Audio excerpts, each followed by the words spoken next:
मित्रांनो, आजच्या preparation for MST CET या व्हिडिओमध्ये मी फिजिक्स मधला 11th सायन्सचा सेमी कंडक्टर चॅप्टर डिस्कस करणार आहे.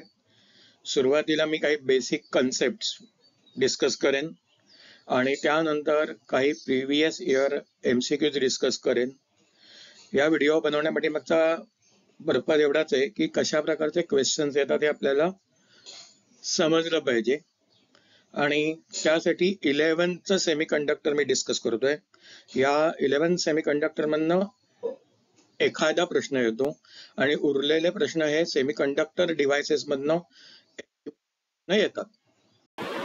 इथे आपण बघू शकतो की टाइप ऑफ सॉलिड म्हणजे depending on electrical conductivity they are divided into 3 types: conductor, semiconductor आणि इन्सुलेटर्स. इथे डिवाइड झालेले आहेत. तर पहिला कॉलम आहे आपला कंडक्टिव्हिटीचा. कंडक्टरसाठी कंडक्टिव्हिटी आहे 10⁻⁷ आणि सेमी कंडक्टरमध्ये सिलिकॉनला आहे 10⁻⁻3, जर्मेनियमसाठी आहे 2.17 आणि इन्सुलेटरसाठी आहे 10⁻⁻10. हे आपल्याला एकदम लक्षात ठेवायला पाहिजे. मग इथे type of solid, number of free electrons per metre cube. तर कंडक्टरसाठी नंबर ऑफ फ्री इलेक्ट्रॉन्स आहेत 10⁻28. सेमी कंडक्टरसाठी इट इज बिटवीन 10⁻28 आणि 10⁻23. whereas for insulator it is 10⁻23. हे आपल्याला लक्षात ठेवायला पाहिजे. इन्सुलेटरसाठी number of free electrons per metre cube आहे 10⁻23. whereas रेजिस्टन्स आणि टेम्परेचरचं रिलेशन, तर कंडक्टरसाठी resistance will increase with increase in temperature आणि सेमी कंडक्टरमध्ये resistance will decrease with increase in temperature. तर जसं रेजिस्टन्स इन्क्रीज होईल तसं रेजिस्टिव्हिटी पण इन्क्रीज होणार. जशी रेजिस्टिव्हिटी इन्क्रीज होईल तशी कंडक्टिव्हिटी डिक्रीज होणार. हे लक्षात घ्या. इथे रेजिस्टन्स डिक्रीज होणार तर कंडक्टिव्हिटी इन्क्रीज होणार. इन्सुलेटर मधनं करंट फ्लो होत नाही त्यामुळे इथे रेजिस्टन्स वर्सेस टेम्परेचरचा पार्ट आपण रिकामा ठेवलाय. बऱ्याच band gap energy which is always express in electron volt, हे युनिट पण लक्षात ठेवा. This is denoted by a letter Ag. So this is a difference between conduction band and the valence band. तर कंडक्टरमध्ये Ag is less than 1, semi कंडक्टरमध्ये Eg is nearly equal to 1, इन्सुलेटरमध्ये Eg is greater than 3 electron volt. This is what we have to remember. Here table of material and electric conductivity is given. याच्यापैकी normally आपल्याला silicon थोडंफार लक्षात असलेलं बरं पडतं. या टेबलवरनं लक्षात येईल की स्टार्टिंगचं हे जे आहेत या टेबलमधले हे मेटल आहेत, तर त्यांची कंडक्टिव्हिटी कशी डिक्रीज होत जाते. सर्वात चांगली कंडक्टिव्हिटी आपल्याला दिसेल सिल्वर आहे, नंतर कॉपर, मग ॲल्युमिनियम. अशा प्रकारे ती कमी जास्त होत जाते, ते आपल्याला लक्षात येईल. मग सिलिकॉन, जर्मेनियम यांची कंडक्टिव्हिटी त्यांनी दिलेली आहे. हे जर्मेनियमचं थोडं हटके म्हणून लक्षात ठेवा. खूप महत्त्वाचं आहे जर्मेनियमच्या बाबतीत, कारण आपल्याला वाटतं ती 10⁻³ मध्ये असते, तर नाही, तर ती 2.17 आहे. बरंच जर तुम्ही एअर पासून बघितलं तर they are the insulator, air, glass, Teflon, wood. हे व्हॅल्यूज लक्षात ठेवायची गरज नाही आहे, पण आपल्याला माहिती पाहिजे की ती निगेटिव्ह पॉवर असणार आहे त्यांच्यामध्ये.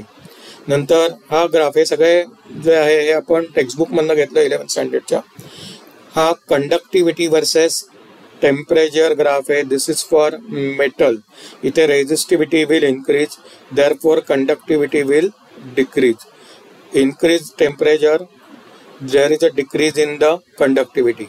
Here, with increase in the temperature, resistivity will decrease and so conductivity will increase. हे सेमी कंडक्टरसाठी लक्षात ठेवायला पाहिजे.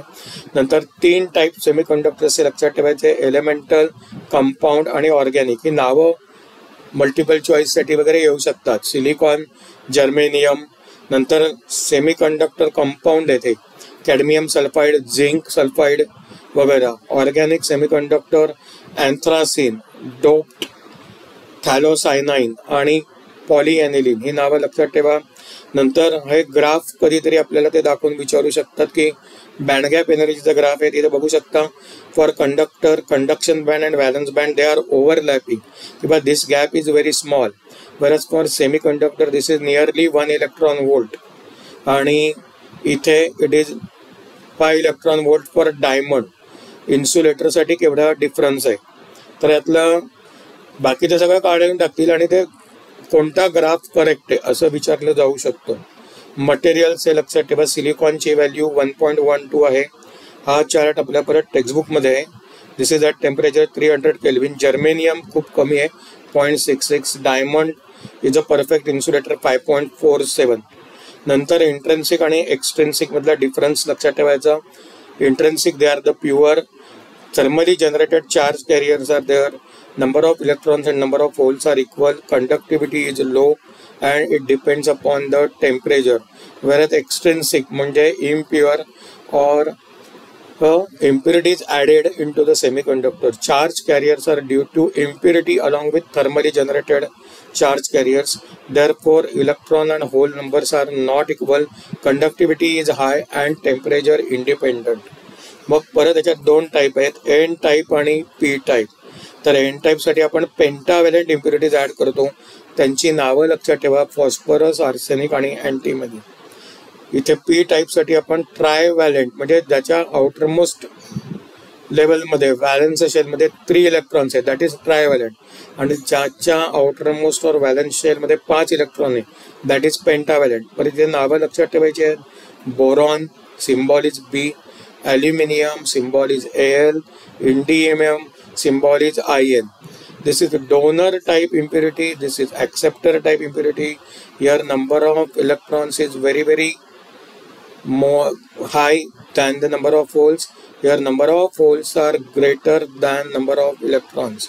Here electrons are majority charge carriers, holes are the majority charge carriers. त्याप्रमाणे विद्यार्थी मित्रांनो लक्षात ठेवा की जरी आपण याला एन टाईप म्हटलं तरी this is electrically neutral. P type जरी म्हटलं तरी दिस इज इलेक्ट्रिकली न्यूट्रल, कारण number of protons and number of electrons are same. फक्त इथे चार्ज कॅरियर्स इलेक्ट्रॉन आहेत which are having negative charge, म्हणून आपण या सेमीकंडक्टरला एन टाईप म्हणतो. इथे चार्ज कॅरियर्स आर होल्स, मतलब vacancy for electron, they are looking for electrons, आणि म्हणून आपण याला पी टाईप सेमीकंडक्टर म्हणतो. परत हे पेंटाव्हॅलेंट इम्प्युरिटी ॲडेड क्रिस्टल बघा, याच्यामध्ये अँटीमनी SB ॲड केला आहे. तो 4 कोव्हॅलंट बॉन्ड सिलिकॉन बरोबर फॉर्म करतो आणि बाजूला एक फ्री इलेक्ट्रॉन शिल्लक आहे. This free electron is available for conduction. आता depending upon number of atoms added, you will find between conduction band and valence band this kind of extra electron energy level is created, and this is very close to conduction band. तर याचा जो difference आहे हा जर्मेनियममध्ये 0.01 electron volt होतो, तर सिलिकॉनमध्ये हा 0.3 electron volt पर्यंत कमी येतो. हे लक्षात ठेवायचं आपल्याला. त्याच्यानंतरचा महत्त्वाची गोष्ट पी टाईप. इथे ट्रायव्हॅलेंट इम्प्युरिटी ॲड केल्यावर काय सिच्युएशन आहे ती बघून घेऊ शकतो आपण की इथे बोरॉन ॲड केलं आहे, त्याच्या आउटरमोस्ट ऑर्बिटमध्ये फक्त 3 इलेक्ट्रॉन आहेत. त्यामुळे 4 सिलिकॉन ॲटम जरी आले तरी there is a vacancy, it is looking for electron. So this is called as acceptor impurity और it is known as a hole. पण त्याच्यामुळे व्हॅलन्स बँडच्या शेजारी एक्स्ट्रा एनर्जी लेवल तयार होते which is looking for an electron. हे लक्षात घ्या. त्यामुळे अशा प्रकारचा बँड गॅप एनर्जी लिहितील आणि कोणतं स्ट्रक्चर करेक्ट आहे हे विचारलं जाऊ शकतो. द फॉर सेमीकंडक्टर हा एक खूप महत्त्वाचा फॉर्म्युला आहे. Number of electrons into number of holes is equal to ni². ni मतलब intrinsic charge carriers, Ne into NH is equal to ni². याच्यावरती बेस काही क्वेश्चन्स विचारले गेलेले आहेत पूर्वी. Electric field across the junction म्हणजे काय की जेव्हा आपण पी टाईप आणि एन टाईप जॉईन करतो तेव्हा आपल्याला PN जंक्शन डायोड मिळतो. त्यावेळेला डिफ्युजन विल टेक्स प्लेस, म्हणजे इथले जे एक्सेस इलेक्ट्रॉन आहेत they will cross the boundary and enter into P region creating negative ions like this. त्यामुळे या बाजूला पॉझिटिव्ह आयन शिल्लक राहतात. तर हा जो पोर्शन आहे we call it as depletion region. This is region where you will find negative ions are present on p side and positive ions are present on n side. So this is equivalent to electric cell like structure. मग हे potential barrier त्याला म्हणतो. For silicon this voltage is around 0.6 to 0.7 volt and for germanium this is 0.3 to 0.35 volt. आता अशा प्रकारचा PN junction डायोडला आपण external supply दिला तर आपल्याला या प्रकारचं करंट वर्सेस व्होल्टेजचा ग्राफ मिळतो. जनरली आपण रेझिस्टन्समध्ये हा ग्राफ स्ट्रेट लाईन एक्सपेक्ट करतो. तर इथे आम्हाला दिसेल की व्होल्टेज जसं वाढत जाईल तसं initially current is very low, it is very close to 0. पण जसं हे व्होल्टेज 0.7च्या आसपास पोचेल तर तुम्हाला इथे करंट ॲब्रप्टली वाढताना दिसेल. तर जर्मेनियमसाठी या व्होल्टेज आहे 0.3 व्होल्ट, याला आपण नी व्होल्टेज म्हणतो. आणि सिलिकॉनचा जर डायोड असेल तर दिस इज 0.7 व्होल्ट. तर हा जो पोर्शन आहे हा फॉरवर्ड बायस आहे आणि ते रिव्हर्स बायस आहे. अजून मी थोडं एक्सप्लेन करणार आहे. तर रिव्हर्स बायस मोडमध्ये हा करंट खूपच कमी आहे आणि आपल्याला दिसेल की at a certain voltage it will increase abruptly over here. तर हा मायक्रो एम्पियर मध्ये आहे हा करंट. हे आपल्याला फॉरवर्ड बायस मोडमध्ये you can see the P side is connected to positive terminal of the battery over here and N side is connected to negative terminal of the battery आपल्याला दिसू शकेल. तर in this case depletion region will decrease. इथे depletion रिजनची width आहे that will decrease. So P side is connected to positive terminal, मतलब we can say it is at higher potential than the N side. मग forward बायसचा current versus voltage diagram हा असा दिसतो. Initially up to certain voltage, that is because of silicon diode, up to 0.7 volt, this current is very small over here, and after 0.7 volt it increases like this. Secondly, reverse bias mode, which is very important thing over here. In this case, P side is connected to negative terminal and N side is connected to positive terminal. In short, P side is connected to lower potential and N side is connected to higher potential. In this case, you can see depletion region will increase over here. And as we go on increasing the potential, at a certain potential, this barrier potential will increase so that the current will increase like anything. तर ते जर आपण characteristic current बघितला तर initially the current is very small, it is of micro ampere level, but beyond a certain potential, this is called breakdown potential, the current will increase to milliampere level over here. Now let us see some multiple choice question. या topic मधले multiple choice question हे simple असतात. साधारण एक question आपल्याला 11th मधला विचारला जातो. कधीतरी एखादा न्यूमरिकल येऊ शकतं. तर आपण बघूया प्रिव्हियस इयर क्वेश्चन्स येते. Choose the correct statement in semiconductor valence band and conduction band. Options are A is separated by large energy gap, B is separated by small energy gap, C is almost empty, D overlap with each other. The answer is B, is separated by small energy gap. कारण semiconductor मध्ये band gap energy ही 1 electron volt आहे. Insulator मध्ये it is more than 3 electron volt आहे. तर conduction band and valence band they are overlapping in case of conductor. तर हा diagram आपल्या डोळ्यासमोर आला पाहिजे मित्रांनो, त्यावेळेला काही गडबड होऊन उपयोगाचं नाही. सेकंड क्वेश्चन बघा. In energy band diagram of insulator, इथे वाचण्यात चूक झाली तर problem. Insulator a band gap and the conduction band is respectively, ते बँड गॅप आणि कंडक्शन बँड असं म्हटलंय. तर तिथे गडबड होण्याची शक्यता असते. Answers are, options are very high, म्हणजे band gap is very high and conduction band is completely filled, be very low and partially filled, C very high and empty, D very low and empty. त्यातलं पहिलं जो word आहे हा band गॅपशी related आहे आणि दुसरा word conduction बँडशी related आहे. त्यामुळे इथं बघायचं की व्हेरी हाय म्हणजे बँड गॅप इन्सुलेटरसाठी व्हेरी हाय आणि कंडक्शन बँड इज एम्प्टी. त्यामुळे answer over here is C. हे लक्षात घ्या. तर हे व्यवस्थित बघून गडबड न करता आन्सर घेणं खूप महत्त्वाचं आहे. Third one, in semiconductors at room temperature the conduction band is completely filled. तर कंडक्शन बँड तर एम्प्टी असतो रूम टेम्परेचरला, त्यामुळे हा रूल आउट झाला. The valence band is completely filled हे बरोबर आहे सेमीकंडक्टरसाठी.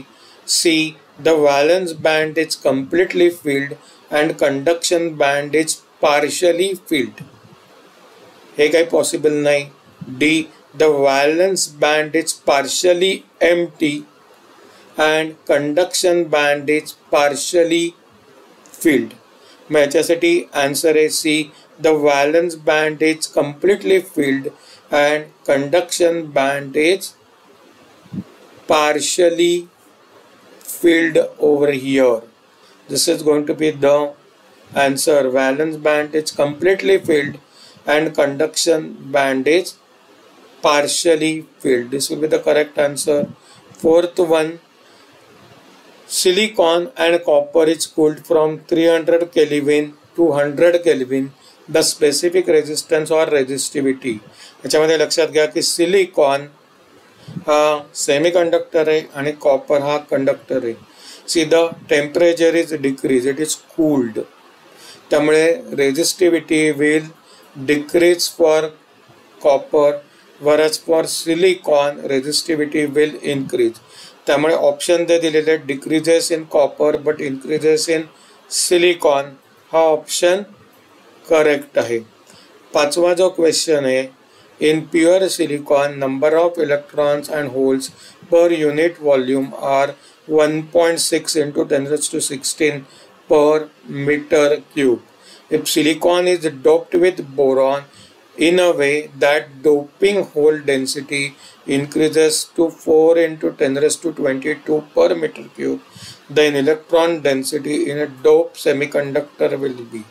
Options are A, 6.4 into 10 raised to minus 19 meter cube, B, 6.4 into 10 raised to 9 meter raised to minus per meter cube, C, 6.4 into 10 raised to minus 10 per meter cube, D, 6.4 into 10 raised to 10 per meter cube. Answer is B, 6.4 into 10 raised to 9 per meter cube. आपण आता हे कसं झालं ते बघूया. See, intrinsic hole concentration, one can say Ni, or charge carrier concentration is 1.6 into 10 raised to 16 per meter cube. That is given to us. Whereas doping मुळे झालेलं जे NH आहे that is 4 into 10 raised to 22 per meter cube. Formula है Ne into NH is equal to Ni square. म्हणून Ne is equal to Ni square divided by NH. So which is equal to 1.6 into 10 raised to 16 चा square divided by 4 into 10 raised to 22.